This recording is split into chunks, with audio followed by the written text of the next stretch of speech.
made his way around East Africa by foot in the company of around 30 porters. Bernard de Watteville had a real passion for lion hunting. He would end up paying for it with his life.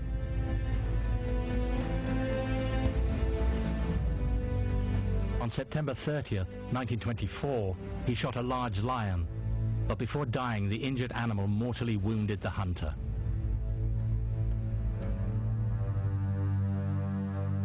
Vivian created a tomb for her father and continued on the expedition. When it ended, she brought back the hide of the animal and displayed the skull of the lion, which was both victim and perpetrator. Its broken jaw was clearly visible, a result of the final bullet from the naturalist.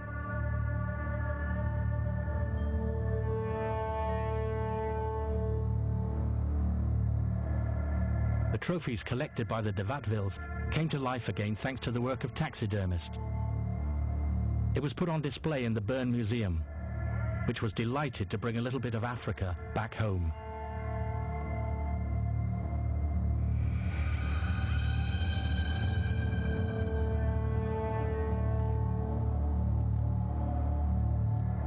However, it was a paradox that they had to kill all these animals to generate interest and wonder amongst a public that sometimes had no knowledge of their existence.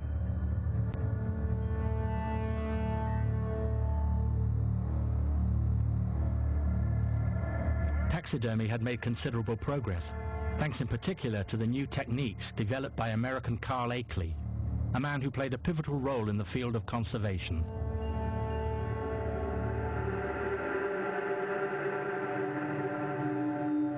He was an outstanding character, an engineer, sculptor, filmmaker. He personally hunted all the animals he stuffed. In 1921, he set up camp in the Virunga Mountains, a region straddling the present-day frontiers of Rwanda and the Democratic Republic of Congo.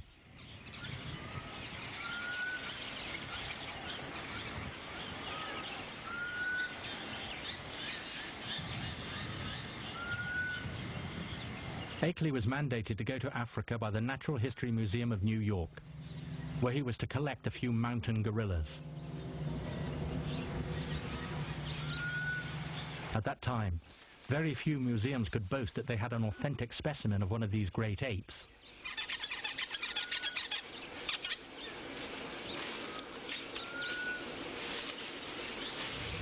Akeley killed a few gorillas, but one day he looked one in the eyes and was filled with remorse that never left him. He never stopped doing something for these unusual animals, so much like humans.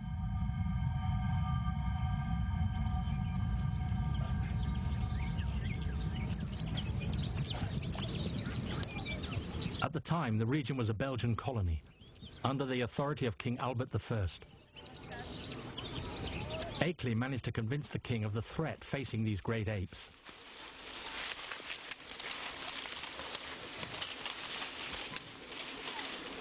They were killed for food, but above all, humans were relentlessly encroaching on their habitat. The temptation to clear this ancient, fertile volcanic land for farming was great.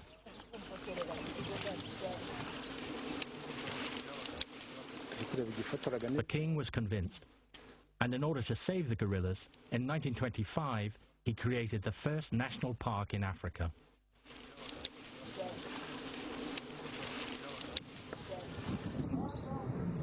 Naturally, it was named the Albert National Park. It was later renamed Virunga National Park or Volcanoes National Park, depending on which side of the border you find yourself.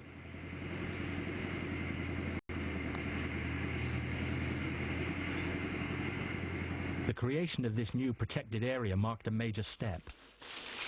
This time, it was a sanctuary that was created to protect animals instead of a game reserve.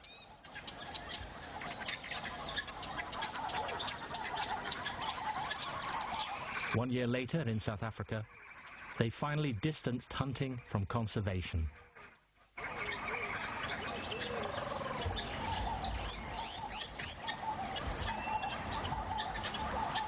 In 1926, all the game reserves situated around the Sabi Game Reserve were regrouped into a national park, which was given the name of its creator.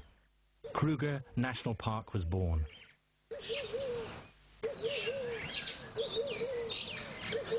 It was another step forward because this time the park opened its trails to the public.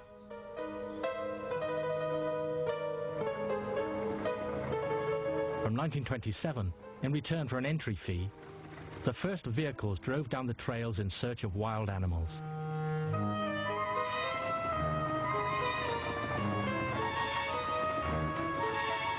This time there was no question of killing them, but to take pleasure in observing them.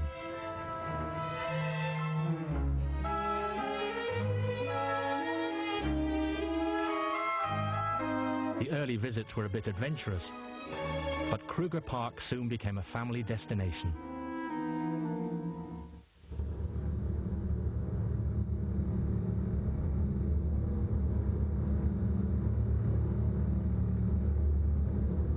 At that time, around 1930, there was no clear idea about the true state of wildlife in Africa.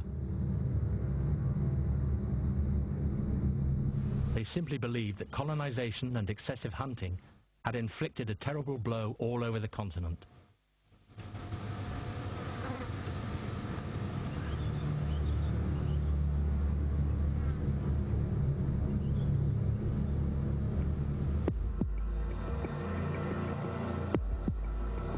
An association of British naturalists would finance an audit of the wildlife in the English colonies in the east and centre of Africa. It was entrusted to a world-renowned naturalist by the name of Major Hingston. Major Hingston's journey would take him from northern Rhodesia to Kenya via Nyasaland and Tanganyika. Today, this would correspond with a route starting in Zambia and passing through Malawi and Tanzania.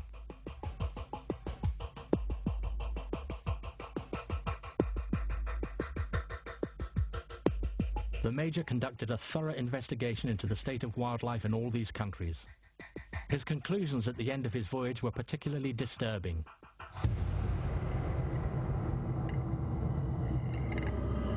Hingston primarily emphasized that the situation was alarming for the three largest mammals: the elephant, the white rhino, and the hippopotamus.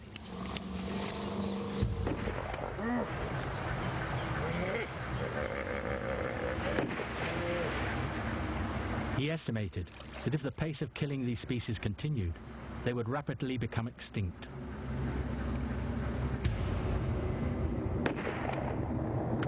He even spoke of a date, the year 1980.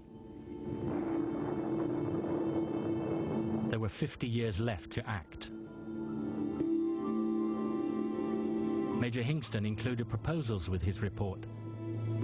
He essentially suggested that the concept of having national parks be resumed and that it be applied in priority to a few sensitive areas.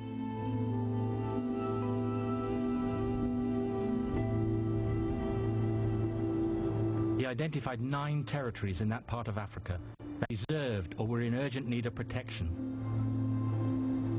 He suggested that each one be made into a wildlife sanctuary that remained inviolate for eternity.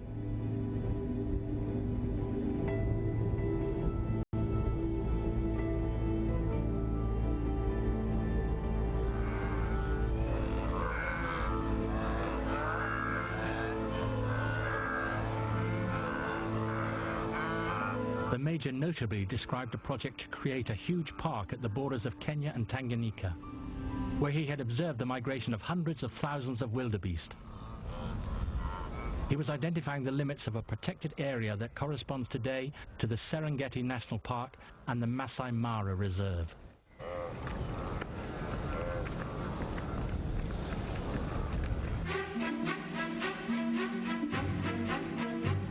The conservation cause was advancing in principle, but as far as mentality, it barely changed anything on the ground.